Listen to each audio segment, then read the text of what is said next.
Good Sunday afternoon to everyone. I want to start off with a bit of ways that you can help us. This thing can seem insurmountable to people if you think of it as what's going to happen in the future. But if you take things one day at a time, then I think we've got a good chance to not be overwhelmed by the situation that we're in. So I want to encourage people to do that. I want to encourage people who are the leaders in their homes and their jobs to let somebody else take over for a few hours or a day so that you can rest up and recharge. And I want to encourage you, if you can help everyone, to help someone. Along those lines, I want to talk to you about the first thing that we'll talk about tonight. And that is yesterday, after receiving word from the state that they could not currently fill my STAR request to replenish food at our food banks, I asked my team to create a virtual food drive. That should be up on the screen here. There we go. So if, Philip, if you would, you can leave the North Texas Food Bank up there, and then I'm going to have you punch and, sorry, man, I'm going to get you to give them some money. And I'll pay you back. All right, so here's the thing. As you can imagine, there are a lot of people who, for the first time in their lives, are experiencing hunger. And our food banks right now are running very, very short. And that's why I asked for the state's help in replenishing those food banks. But at this time, that state help won't be arriving, so we all need to step up. And I'm going to personally step up myself and give to this effort. This effort is going to be called Neighbors Helping Neighbors, and it's a virtual food drive benefiting the North Texas Food Bank, but really benefiting us all. So the North Texas Food Bank has increased demand, not just here in Dallas County, but in all 13 of the counties that they serve. And with thousands of people facing furloughs and layoffs, the longer they're at home, the more that demand is going to increase, and it's already increased to an all-time high. And for many, as I've said before, it's the first time they found themselves in this situation. And so what we're doing is we're creating 25-pound family food boxes to distribute to North Texas families. And these include, canned items as well as fresh items. But in order to do that, again, the North Texas Food Bank and I need your help, all right? And by visiting our website here, which has suddenly disappeared, unfortunately. Philip, can you get the website to come back up? By visiting dallascountycovid.org, you can click on that North Texas Food Bank icon. It's right there on that, and it will take you to a donate page where you can donate $25, $50, $100, whatever dollars you choose to help feed hungry families. This will help us because we are running out of food for these hungry families. Don't go to the grocery store and buy what you think they need. Please give online and let us buy at bulk rates what we know they need. So again, that is dallascountycovid.org. Can you click on that and show them how easy it is, Philip? Is there a way to do that? Yeah, right now. Awesome. So you clicked on it. And you just, there it is. And you, it's easy to give. And that's the first thing I want to talk to you about. I want to ask you to please do that because there are families that are running out of food. Further, let's see. Further on that, I want to again ask Governor Abbott and the state to load the additional benefits passed by Congress last week onto the Lone Star cards. Okay, millions of Texans get groceries through the Lone Star cards. That's what where you get your SNAP, which is the supplemental. What is that? Supplemental Nutrition Assistance Program benefits. and your WIC benefits, your women, infant, children benefits. It loads onto that card, and you take it like a credit card to the grocery store. Right now, Texas is the only state that has not successfully loaded that onto the cards. That will help us. If we can't get help on replenishing our food banks, at a minimum, do what every other state has done. Let's get those cards loaded up. That will help because the Congress is required by law, and there's extra money for these families at a time when so many kids are staying home from school. There's more need for food there. So many people are out of work. So please, we hope to get that done very, very soon. I guess that is it on food. We had 97 cases today and no death. What we're seeing is basically a flat number over the last 4 days, and that is a very good thing, but it is too early to tell what the future holds. And so I caution against being overly optimistic, just as I caution against people being overly pessimistic. For you, we have a different situation on my team, but for you, just take it one day at a time.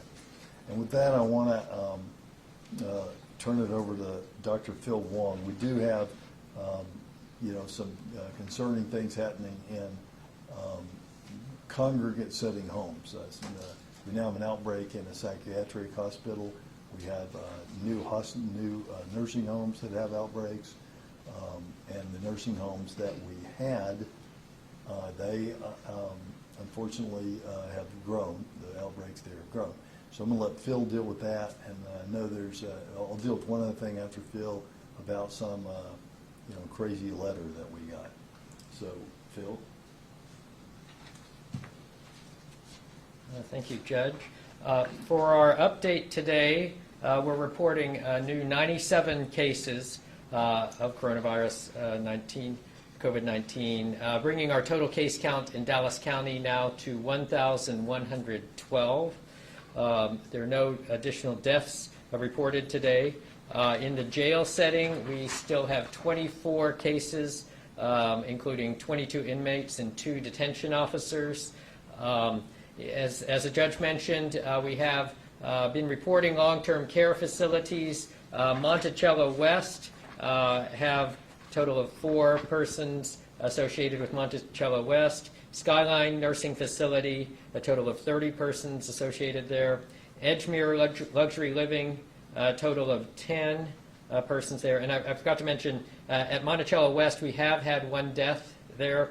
At Edgemere Luxury Living, total of 10 persons with two deaths reported there.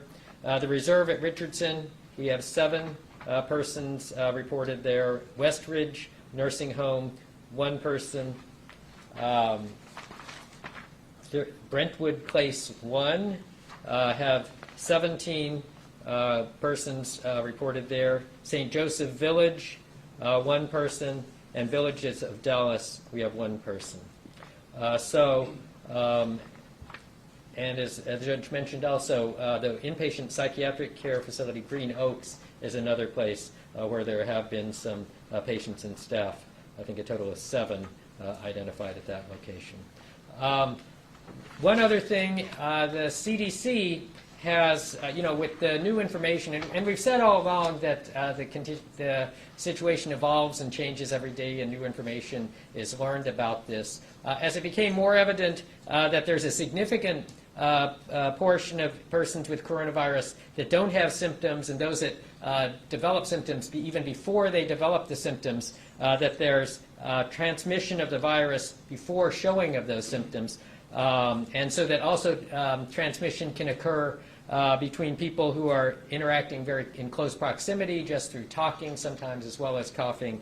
So CDC has modified the recommendations, made new recommendations just this weekend about wearing cloth face coverings in public settings where other physical distancing is hard to maintain, where you can't keep that 6-foot distancing, places like perhaps grocery stores, pharmacies, and those sort of places. Now, it's really important to emphasize a couple of things about that, it's still That doesn't mean that you don't have to still maintain the physical distancing. It's still important to keep that 6-foot distance, and it's still important to stay home. This doesn't mean now, oh, you don't have to stay home, but this is just added protection when you do have to go into those public settings. And so, and also the other thing is not to be using the medical grade masks, the N95s and those others that are being used that are needed in the hospital settings. But there's a lot of information about how to make these simply, whether out of just folding up the cloth and putting some rubber bands on. This is something that's very simple. You can put it on, and there's also things on the internet how to make them out of t-shirts. But the other thing is also how to properly use these. And so, you know, it's important. One of the concerns is not that you could contaminate yourself if someone sneezed on this on the outside. So it's important after you put it on to take it off, you know, just by the ears, and then wash it immediately. Don't, you know, make a bunch of these, wash these after they're used, and then but that added protection when you're out in public places where it's difficult for physical distancing is this new recommendation. So I think that's it. So, let me cover one other thing. We received a letter. I actually received it from a reporter, oddly enough, but a letter was written to me by Luis Sanz, the governor's chief of staff. I think all the media has a copy of that letter. It's a very odd letter in that it intimates that we don't want the federal resource, the hospital at the convention center, when actually we are working hours and hours a day to stand up that resource. And so we can take questions on that, but I want the public to be clear. Dallas County and everyone else worked on this, the Unified Hospital System response does want the resource. I believe our team was out there with the Navy and others for 3 or 4 hours today working on how that would be set up. And my team is working on an emergency item that's been on our Commissioner's Court agenda since Friday for the wraparound services that the county's required to pay for that the COVID step-down unit. So, because that has popped up, also the head of the Unified Response is here as well. Now, do we have any questions from anyone? So where does this information or the mismatch of information come from? You're saying that what's in the letter is essentially untrue? Yes, it is essentially untrue. And it's the extra confusing aspect of it is I received a phone call and a copy of a voice. You know, let me back up. One of the hardest things in an emergency response is communication up and down the chain, right? And so the way that we've always done in the past, the way it worked with Rick Perry and still works with the people that are in the government long term, is we just pick up the phone and call one another. And so I received a phone call today from Nim Kidd, who is the chief of the Texas Division on Emergency Management, sharing with me kind of a telephone gossip tree of somebody's voicemail, asking me. I explained to him the situation, that we did want the asset, that at no time did we say we didn't want the asset. And I know the man who wrote this letter got that information because as Nim and I finished our conversation, he said, "Oh, that's the governor's chief of staff on the other line. I'll have to call you back." And then the media got this letter, which then I got a copy of this letter. So who knows? We certainly will be happy to write back a letter reiterating what everyone here who's actually working on the response knows, which is we are working hard to stand up that asset. And so then that would then, you would hope, satisfy this 5 p.m. deadline by tomorrow that he actually wants to do. I don't think it'll take people till 5 p.m. Tomorrow to stick a pin in this rumor. And you know what I would say to you know the governor's chief of staff is I've got the same cell phone number that I did when Rick Perry was the governor, and you know I'd just encourage you to pick up the phone and use it. Did you have a conversation with Major General Mike Stone? There was a voicemail that was sent to us Major General Mike Stone indicating he spoke with you, and he was the one who claims Judge Jenkins did not want this resource. Yeah, General Redstone is a good man. I don't believe he's the person the only conversation was General Stone on our call? I think he may have. He may have been. Okay, so he wasn't the one speaking, but we did have a call with them, and I'll tell you about that call. In that call, at their request, they had a call with me. They had some need to move some contingent of people to help in Louisiana if we would not have patients in the facility on Monday, well, which is tomorrow. And currently we have about a 50% occupancy at our hospital system, and so we're not going to just put people in there for the purpose of showing the media that that it's being used. It is to be used as a COVID step-down unit when there's hospital capacity issues, probably in a week or two, so that we free up bed space for people who need ventilators and those sort of things. So I was on the call. Peter, who's leading the Unified Health System response, was on the call. Some other hospital people. And they explained to us that if we didn't need some of the doctors and nurses on Monday, they wanted to send them somewhere else. I said, we don't, we want to be good to everyone. We want to help sick people wherever we can, but we don't want to lose the asset. The general who, not General Stone, but whoever it was that is actually the Navy guy that is providing the resource, I believe General Stone's with the National Guard, said, you are our last customer and most important customer, and we will service that facility. And we're not moving our command staff, and we're not moving our headquarters. We're moving a few assets if you're not going to have patients in there on Monday to help in New Orleans. We thanked them for the call, and Peter can tell you more about that's really my entire involvement. I've had two conversations if General Stone was on the second one. The first conversation was his predecessor, who's a friend of mine, who we went through things together. I called him on the phone and said I probably should get to know these folks. They hadn't reached out to me, and so he shared me their cell phone. I called General Stone and just made his acquaintance, said we'd be working together. I appreciated his help. That's one call. That was probably a week and a half ago, something like that, or a week ago.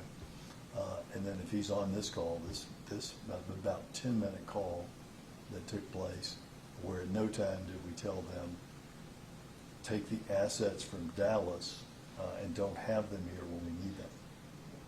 And Peter can tell you more about that and what we're doing on that.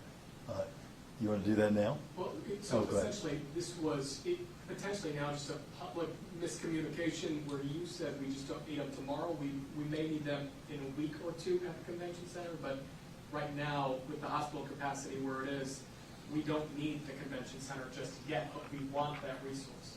That's correct. Yeah, that's correct. And oh, I'm sorry. The question was this some sort of a miscommunication, and do we want the resource? And whether it was, it must have been a miscommunication, although it's hard for me to understand how it happened, since I explained it on the phone to the chief of emergency management, who explained it to the person who wrote the letter, who then wrote a letter, sent it to you. I got it from you, and then I got it on my email. I don't know how that happened, but what I'm telling you is we need that asset. We need that asset when we need it. We don't need to send people from a state-of-the-art hospital to a convention center while we have 50% capacity. But unfortunately, the way that these surges work, in a week or two, we may not have bed space in our hospitals. Okay? And Peter can fill you in more on that. Does anybody have any questions? Yeah. Has Mayor Johnson said anything about this? Because I know he was named in the letter. Did he reach out to you about the letter at all? He has not reached out to me, but I believe Was John Fortune on our call? I don't know. He may have been, we've had a number of At communications. least the emergency manager for the city of Dallas was on the call, this 10-minute call that is the genesis of the voicemail that led to this silly letter. Yeah, the city was there on the call too. No, I haven't talked to the mayor. He hadn't reached out to me or texted me or anything. The mayor just tweeted about 20 minutes ago saying, "I share Governor Abbott's concern, and I was stunned and deeply disappointed to hear about Dallas County's position on the pop-up hospital at the city's Kay Bailey Hutchinson Convention Center." Yeah. So you were saying his staff was on the call, and Well, his staff was, so the question is, someone is asking, or I'm being asked by Alex, that the, I guess it would be the mayor, is tweeting apparently something that he's stunned by our decision. And again, I would just encourage everyone to have the same cell phone. Our staff's, and if you can't get me, I got the same staff as I've had for the last 9 years. So check with us. Again, there was city staff on this call where we made it very clear that we want this asset. That was at least, and probably more, but at least Rocky Vaz, the city's emergency manager. So I think what's happened is the governor's folks sent the letter. The mayor jumped to the conclusion that it must be true, put some things out on Twitter. All of this was timed to be right before our press conference. So, read between the lines, you can figure out this deal. So ultimately, what is your message to the people of Dallas County? Should they be concerned that once or if hospitals reach capacity that this Kay Bailey Hutchinson Center will not be available to them if needed? Or what's your message to the people? No, you should not worry about this. I have the Navy officer overseeing this whole thing's word that when we need it, it will be there. And we are working day in and day out to make sure it's ready.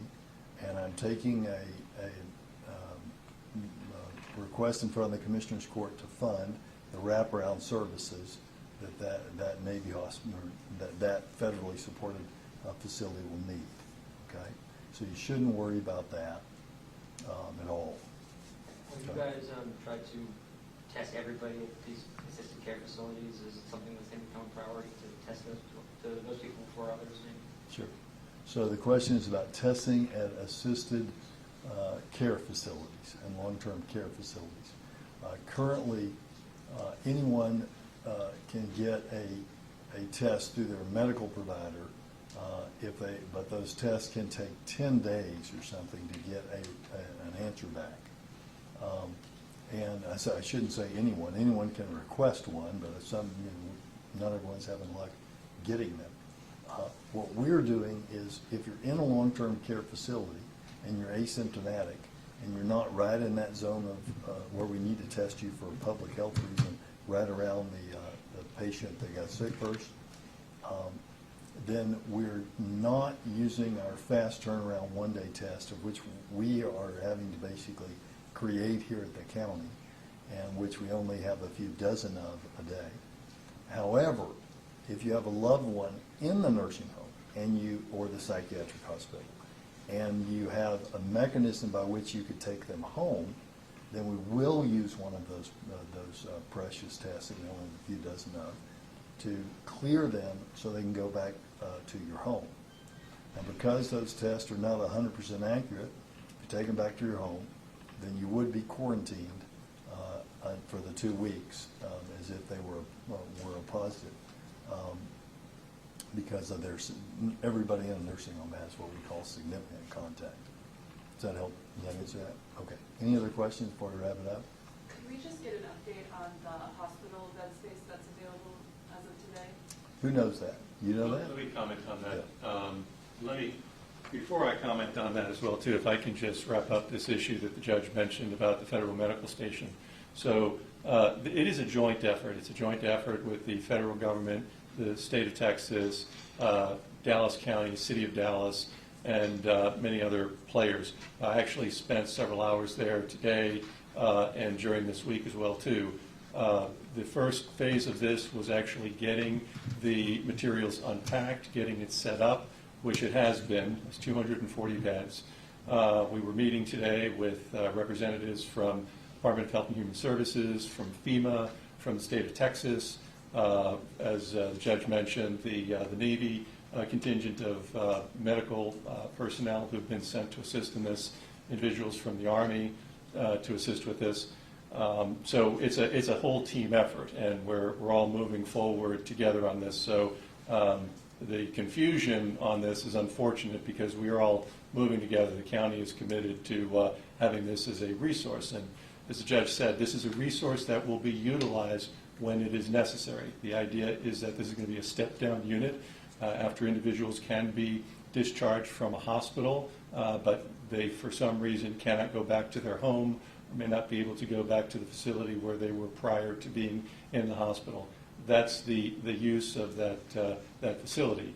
But the primary place of treatment of patients hopefully will still be in the hospitals, particularly those who have particularly significant symptoms and needs when they get the coronavirus. So that's where we're moving forward. The judge said he hopes to bring something. The budget people have been working this weekend to the Commissioner's Court on Tuesday so that the parts that the county is responsible for can be funded. On bed utilization, I should say it does, goes up and down, and across the board number is not necessarily accurate because some hospitals have greater utilization and a greater patient census right now than others. But what we're not hearing right now is that there is not a press or for the ICU beds or other hospital beds right now. But we are monitoring with the DFW Hospital Council and the RAC utilization. All of the hospitals have been sharing their data on that so that everybody knows on a real-time basis where there are available beds and where there is available ICU capacity and ventilator capacity. Thank you. I think that probably wraps us up. The last thing I would just say to people is for you, and really for us too, we've got longer term strategic plans, but take this thing one day at a time so it's not overwhelming. Step back from your leadership role as a mom, as a person at your job, and let somebody else do that for just a little bit so you can recharge. You can't help everyone, but you can help someone, so when you can, help that person. And the last thing that I would say is please practice gratitude. I am so thankful every day for our healthcare heroes, our first responders, our grocery store workers, the essential business employees. I'm thankful for my great executive team, for Dr. Huang and Peter Bonowitz, and everyone who works there. And I'm thankful that while I'm sequestered in my home, at least I get to see my family, at least from the other room, right? So find something to be thankful for, because gratitude can push out despair. We're all in this together. We will get through this.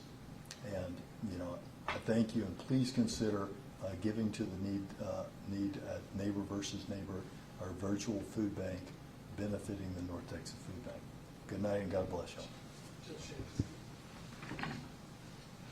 yours. Judge, have you had a conversation with Greg Abbott? Have you spoken on the phone with him? Just respectfully, we're seeing all these tweets and leadership tweeting, but have you talked to the governor personally since this pandemic began, or when was the last time you spoke? So I did speak to the governor on a conference call with other leaders, imploring him to do safer at home, probably 2 weeks before he did that. It's different, certainly. And the question was, have I spoken to the governor? It is different than it was with Rick Perry, where during Ebola we might talk at least once a day. But it is different. I don't believe unless we got it in the last couple of hours, I don't even have his email. It's like to send him an email. You got to send emails through something called like local suggestions or something at COVID or something. So that's something that could be improved on. Have you had a one-on-one conversation with the governor since the pandemic began? No, I have not. And I'd love to have one. So, Governor, if you're watching the press conference, please give me a call. I don't have your number, but you've got mine. Thank you.